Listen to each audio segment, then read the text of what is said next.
Sir, maano naman yung leg niya? Malapit na. Yan na! Nalalaglag na. Yan na! Huwag mong hawakan.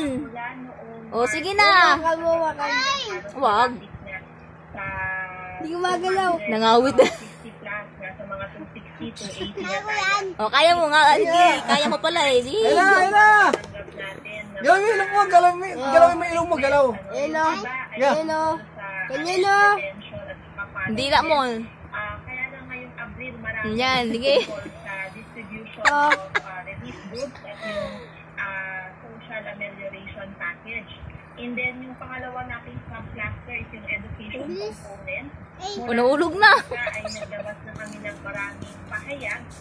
Siguro sa ngayon, meron na tayong mga... Para pulit ng paliit ah. Patakbo na sa certified na test statement.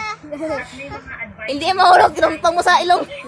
to guide government paano ma-implement yung human rights-based approach ngayon. Paano tinumpang mo sa ilong?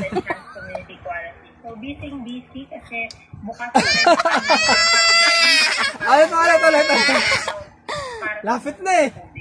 Ito na lang kaya. Ganyan mo. Ako maglalagay. Hindi, ganyan. Sa noo, galing sa noo. Ayun na. Para malapit sa katotohanan, no?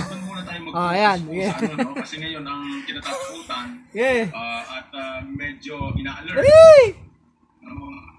Wala na, di gumalaw. Huli, ibig sabihin yung mga Nasa loob pa niya, kala mo na. pamilyang Ay, lapit na! Bilis! Malapit na! Ayan na. Ayan na nga eh. na sinasabi